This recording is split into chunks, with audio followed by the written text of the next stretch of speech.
शुद्धात्मानकम् श्रीरुद्ररूपम् ध्यायेत् शुद्धस्फटिकसङ्काशम् त्रिनेत्रम् पञ्चवक्त्रकम् गङ्गाधरम् दशभुजम् सर्वाभरणभूषितम् नीलग्रीवम् शशाङ्काङ्कम् नागयज्ञोपवेदिनम् व्याघ्रधर्मोत्तरीयम् च वरेण्यमभयप्रदम् कमण्डलवक्षसूत्राणाधारिणम् शूलपाणिनम् ज्वलन्तम् पिङ्गलजटाशिखामद्योतधारिणम् वृषस्कन्धसमारोढम् उमादेहार्थधारिणम् अमृतेनाप्लुतम् शान्तम् दिव्यभोगसमन्वितम् दिग्देवतासमायुक्तम् सुरासुरनमस्कृतम् नित्यम् च शाश्वतम् शुद्धम् ध्रुवमक्षरमव्ययम्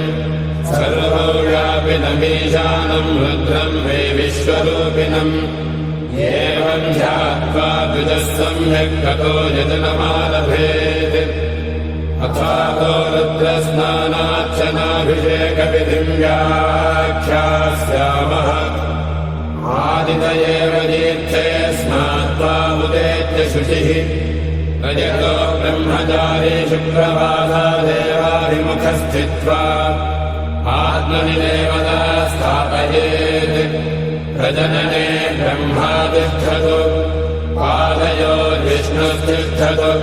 हस्तयोर्हरस्तिष्ठतु बाह्वोरिन्द्रस्तिष्ठतु जठरे अग्निस्तिष्ठतु हृदये शिवस्तिष्ठतु कण्ठे वसवस्तिष्ठन्तु वक्त्रे सरस्वती तिष्ठतु नासिकयोर्वायुस्तिष्ठतु नयनयोश्चन्द्रादित्यो तिष्ठेताम् कर्णयोरश्विनौ तिष्ठेताम् ललाटे रुद्रास्तिष्ठन्तु मूर्ध्नादित्यास्तिष्ठन्तु शिरसि महादेवस्तिष्ठतु शिखायाम् वामदेवस्तिष्ठतु पृष्ठे पिनाकी तिष्ठतु पुरतः शूली तिष्ठतु पार्श्वजो शिवाशङ्करो तिष्ठेताम् सर्वतो वायुस्तिष्ठतु ततो बहिः सर्वतोऽग्निज्वालामाला परिवृतस्तिष्ठतु सर्वे शृङ्गेषु सर्वा देवता यथास्थानम् तिष्ठन्तु मागुम् रक्षन्तु ॐ अग्निर्मे वाचिः श्रितः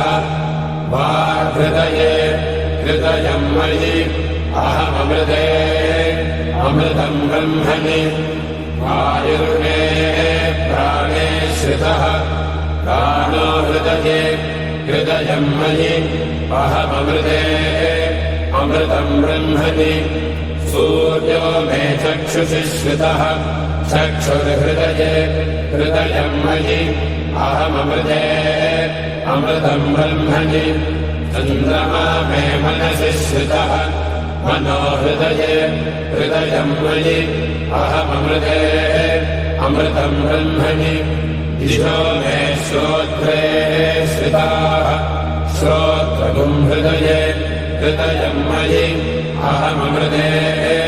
अमृतम् ब्रह्मणि आपो मे रेतसि श्रिताः रेतो हृदये हृदयम् मयि अहममृते अमृतम् ब्रह्मणि पृथिवी मे शरीरे श्रिताः शरीरगुम् हृदये हृदयम् मयि अहममृते अमृतम् ब्रह्मणि ओषधिवनस्पतयो मे लोमसु श्रिताः लोमानि हृदये हृदयम् मयि अहममृते अमृतम् ब्रह्मणि इन्द्रो मे मणे श्रितः मघगुम् हृदये हृदयम् मयि अहममृते अमृतम् ब्रह्मणि